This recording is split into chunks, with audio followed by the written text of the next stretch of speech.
Seja muito bem-vindo, seja muito bem-vinda a mais um vídeo aqui no canal. E olha só o que nós temos. Nós temos aqui o ganho de capital, porque afinal de contas, segundo a Instrução Normativa 2134, que rege as regras do Imposto de Renda 2023, está obrigado a apresentar a declaração de ajuste anual referente ao exercício de 2023 à pessoa física residente no Brasil que no ano calendário de 2022 obteve, olha só, em qualquer mês, olha lá, ganho de capital na alienação de bens ou direitos, ok? Então é na alienação, é na venda, sujeito à incidência do imposto, ok? Então, vendi um item, vendi um bem, vendi um imóvel, vendi um carro, eu devo prestar contas para o leão? Vamos dar uma olhada aqui no programa Ganho de Capital para a gente ver alguns exemplos. E aí eu já até convido você a se inscrever no canal e acompanhar as nossas atualizações, porque a gente vai trazer novos vídeos aqui sobre Imposto de Renda 2023. E também, se você quer já dar um passo adiante, você pode fazer parte do nosso grupo de membros. O nosso grupo de membros é um bônus que a gente tem para quem adere ao nosso treinamento completo. Então, aqui é só uma pílula, é só um pedacinho de todo o universo do imposto de renda. Se você quiser ter mais informações e já se antecipar, porque começa agora dia 15 de março, você já corre dentro do nosso treinamento, já assiste tudo que tem lá, porque poucas coisas mudaram em relação ao ano passado.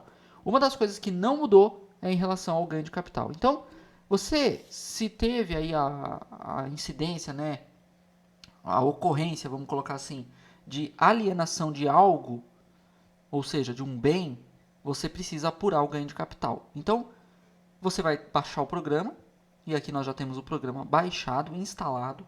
Você vai colocar aqui os dados, tá? Então, eu vou colocar aqui qualquer coisa. Olha lá, teste, aula, aparecendo ali legal. Olha só o que ele pergunta aqui. Residência, Brasil. Onde ocorreu? Ocorreu no Brasil. Data de início, 1/1 de 2023 a 31/12 de 2023. Estamos falando do Imposto de Renda 2022. Então, quando ocorre a alienação, quando ocorre o fato gerador, você tem que preencher o ganho de capital dentro do mesmo mês, porque o imposto ele vai acabar vencendo no mês seguinte. Então, se a gente está falando de 1/1 de 2022 a 31/12 de 2022, que é o que a gente vai colocar no programa, você vai ter que baixar o programa de 2022, ok? Aqui no caso, vamos colocar aqui 2023. Supondo que seja a mesma coisa, porque o programa é bem parecido. E aí você vai habilitar, quem vai habilitar para você aqui na lateral, as fichas de preenchimento. Então tem aqui, ó, bens imóveis. Imóveis são são casas, apartamentos, terrenos, ou seja, coisas que você não consegue tirar, né? São imóveis. Agora, bens móveis que você tira de um lugar e leva para o outro, ou seja, ele é um bem móvel que você alienou. Por exemplo, veículos. Eu até vou contar um caso aqui, uma história. Teve uma época que eu estava no escritório de contabilidade, né, em um dos escritórios que eu passei. Hoje atendo alguns clientes por iniciativa própria, né, vamos colocar assim. E o que acontece? Lá nós tivemos um caso de um cliente que ele trabalhava com carro de leilão. Então ele pegava o carro ali todo amassado, carro faltando peça, alguma coisa. O carro não estava legal, mas ele comprou o carro no leilão. E ele comprava lá, vamos supor, por 20 mil. Ele reformava o carro, ele colocava os custos que ele teve para essa reforma e digamos ali que chegou nos 26, 27 mil. Ele deixava o carro redondinho e vendia o carro por 37, 38, 40 mil. Então ele teve ganho de capital, ou seja, ele ganhou dinheiro em cima do veículo. Então a gente fazia lá, por exemplo, ó, carro Jetta, vamos supor aqui. Sujeito a registro público? Não é o caso. Data da aquisição, vamos supor, foi em 1/1 de 2023. E aí custou para mim, já considerando aí os gastos com reforma e tudo, 26 mil. Ou nem que seja esse caso, tá? Isso é um exemplo de um caso real que a gente pegou. Digamos que você realmente comprou um carro por 26 mil, um carro antigo, e você vai e vende esse carro. Então você vai preencher aqui os adquirentes, a operação. Qual foi a operação? Foi uma venda. E tem várias situações aqui, ó. Desapropriação, outras doações, procuração em causa própria, promessa de compra e venda. Também é o caso. Ah, eu tenho uma escritura aqui. Na verdade, eu tenho aqui um compromisso de compra e venda. É um contrato de gaveta. Você vai colocar aqui. Tem casos aqui que você deve apurar. Cessão de direitos. Dissolução de sociedade conjugal ou união estável. Olha só, situação interessante. Transmissão causa mortes. Quando um bem estava na declaração do espólio por um valor 20 mil, vamos supor, um terreno, mas ele foi transferido pelo valor de mercado ou um valor melhor avaliado. E aí há o ganho de capital, porque quem ganhou o dinheiro nesse caso? O herdeiro, ok? Porque se houver a venda desse bem, ele vai ter um ganho de capital, ok? Não foi transmitido por 20 e vendeu por 180. Era 20 e foi transferido por 1 milhão. Na venda também vai ter ganho de capital se vender por mais. Então tem situações aí muito peculiares que devem ser observadas. Aí no caso do exemplo aqui do carro, né? Então voltando aqui, ó, carro Jetta, operação venda. Foi a prazo? Não, vamos colocar aqui não. Alienação. Eu vendi no mês seguinte. Olha lá. Por quanto que eu vendi? 40 mil. Custo de corretagem zero. Houve alienação parcial? Não. Observa o seguinte aqui, ó. Se eu deixar zero, ele habilita uma pergunta, ó. O valor do conjunto de bens ou direitos da mesma natureza alienados em fevereiro é superior a 35? Então, muita gente fala assim, esse bem aqui eu vendi por 30. Beleza, não tem ganho de capital. Aí eu peguei aqui o leão, vendi ele por 30. Também, isoladamente, eles não têm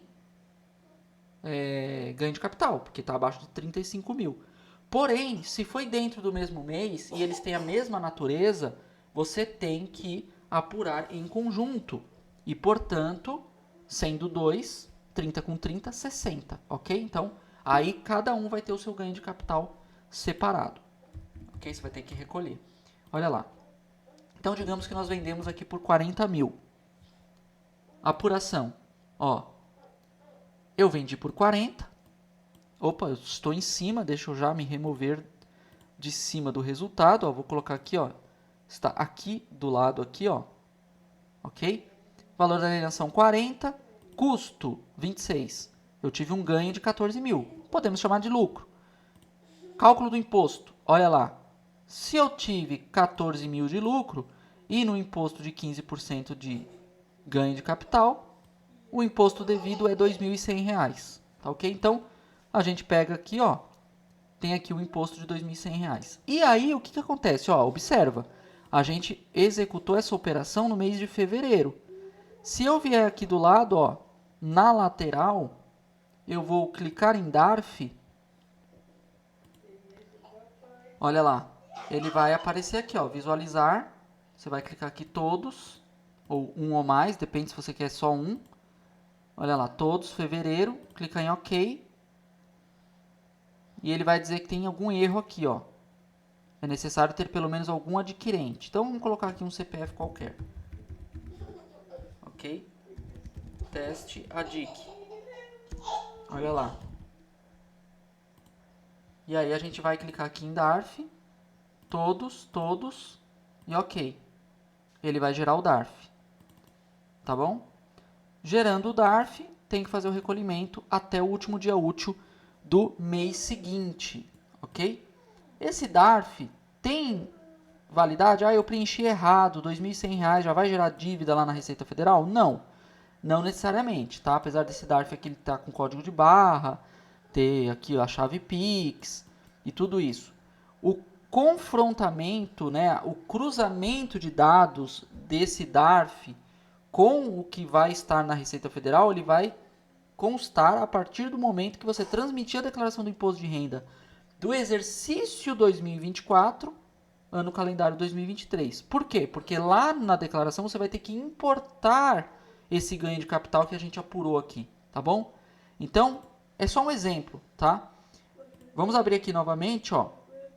Então, a gente tem aqui situações de bens imóveis, onde você vai ter que preencher aqui o que é o imóvel, o endereço do imóvel, quando você adquiriu, se houve reforma, se houve ampliação, foi o valor do custo. Olha aqui você consegue colocar todas as benfeitorias que você teve de despesa, né? Edificação, ampliação, reforma e tal. Os adquirentes, a operação foi uma venda, aquelas mesmas operações que a gente falou antes. Né? Ó, tem permuta com recebimento de torna. Você, às vezes, recebe um valor de volta, né? Então, tem muitas situações aqui. E aí vai ter a apuração. E aqui no caso dos imóveis, ele tem uma peculiaridade, que é a utilização do ganho. Ó, vamos colocar aqui, ó. Nas perguntas, ele vai perguntar: houve... Quer ver? Vamos colocar aqui um valor aqui qualquer, quer ver? Ó? Vamos colocar aqui, ó. Vamos fazer na prática aqui, ó. Custo. Eu comprei esse apartamento por 400 mil. Operação, venda, data da alienação, 23 de março de 2023. Qual o valor? 600 mil. Olha lá. Ele pergunta: o objeto desta alienação é residencial? Sim. Você vai utilizar o benefício dos 180 dias na aquisição de outro imóvel residencial, desde que você não tenha utilizado essa isenção nos últimos 5 anos? Se você responder que não, ele vai calcular um imposto, ok? Se você responder que sim, ele vai dizer aqui, ó, valor da aplicação 600 mil, que você usou o valor da venda na aquisição de outro imóvel, e aí você está isento desse imposto, tá ok? Muito bem. Ah, vou usar parcialmente, eu vou usar só os 400 mil, 200 mil vou ficar de lucro. Olha lá, ele diminui a base de cálculo, mas ainda assim dá ganho de capital, tá? Então você teria que recolher o imposto aí em cima desse ganho. Ah, então quer dizer que eu vendi um imóvel, eu posso vir aqui simplesmente responder que não, que eu não usei esse valor nos últimos 5 anos, e eu aí sim eu vou, aliás, desculpa aqui, pessoal, que você vai alienar e você vai usar esse valor na aquisição de outro imóvel, na quitação de algum imóvel, e aí eu zero o imposto aqui, então é uma brecha? Na verdade, não. O que acontece? Você, ao responder que sim, você tem que realmente não ter se beneficiado nos últimos 5 anos e você tem que ter toda a documentação em ordem. Por quê? Porque a Receita Federal ela pode querer averiguar. Vamos dar uma busca, vamos fazer uma análise na DOI, Declaração de Operações Imobiliárias, que os cartórios fazem. Vamos ver se aqui, pelo CPF, essa pessoa realmente não comprou nem vendeu imóveis nos últimos 5 anos. Né? Ou se beneficiou dessa isenção. Porque se você já se beneficiou em outra oportunidade, você se beneficiar novamente, você vai estar incorrendo em erro. E aí você vai ser autuado, você vai ter problema com multa, você vai ter problema até com processos aí por parte da Receita Federal, indo isso para dívida ativa, enfim, vai depender aí da situação em que volume isso se tornar, ok? Então, pessoal, ganho de capital está obrigado a declarar quem teve aí operações de alienação com ganho de com a possibilidade de incidência de ganho de capital, né, ou a incidência de imposto sobre esse ganho de capital, e em situações envolvendo imóveis, bens móveis, pode ser de tudo, pode ser quadro, pode ser joias, pode ser carros, veículos, né, como a gente falou, pode ser várias coisas. Participações societárias também, ok? Moedas em espécie. Então, eu tinha aqui dólar. Vamos lá, o dólar dos Estados Unidos. Eu tinha saldo inicial de moeda estrangeira. Você tinha ali, vamos dizer, 100 mil, totalizando, vamos supor, tá? 200 mil. Numa cotação simples. E aí você foi lá e vendeu. Olha lá. Para quem? Quem adquiriu? Ah, eu adquiri, eu alienei, né? Vamos colocar aqui, ó, 1/2/2023, as minhas 100 mil por 527 mil. Supondo que esteja essa cotação de hoje, olha lá. Gastei, né? Custo de aquisição, 200 mil, ganho de capital, 327 mil. Você dá OK, olha lá, vai puxar para cá o resultado, um ganho de capital de 327 mil. E aí, se a gente pegar aqui o DARF moedas em espécie, Bom, vai dar erro porque eu não preenchi tudo. Vamos verificar as pendências aqui. Olha lá. Ah, nome do adquirente, né? Vou colocar aqui, ó. Qualquer coisa. Vou dar OK. DARF moeda em espécie. Olha lá. Lembrando, esse programa ganho de capital, ele tem a única finalidade de apurar o ganho de capital. Ele não tem caráter de transmissão para a Receita Federal. Não tem campo aqui onde você vai exportar para a Receita Federal, exceto exportar para o Imposto de Renda 2024, que é quando você vai transmitir isso para a Receita Federal através do Imposto de Renda, ok? Então, ó, deu um erro aqui, porque a gente... Ah, agora foi, ó, tá vendo? Olha lá o ganho de capital, já pensou? 50 mil aí. Então, dos 327 mil que você teve de lucro, você vai recolher aí 49 mil, vai ficar aí líquido com uns 270 mil mais ou menos, tá bom? Então é isso, pessoal. Essa foi uma aula didática mostrando aqui como que se faz a apuração do ganho de capital. E se você quer dar continuidade nos estudos, já vai direto lá no link que está aí na descrição para você fazer parte da nossa turma de alunos 2023, para que você não tenha medo de cair na malha fina, para que o leão não te pegue por algum detalhe, algum deslize, ok? Estamos lá abertos a tirar suas dúvidas, fazer ajuda na sua declaração, tirar todas as suas dúvidas, dar todo o suporte, e também tem o grupo de alunos, o grupo de membros, tá bom? Um grande abraço e até o próximo vídeo.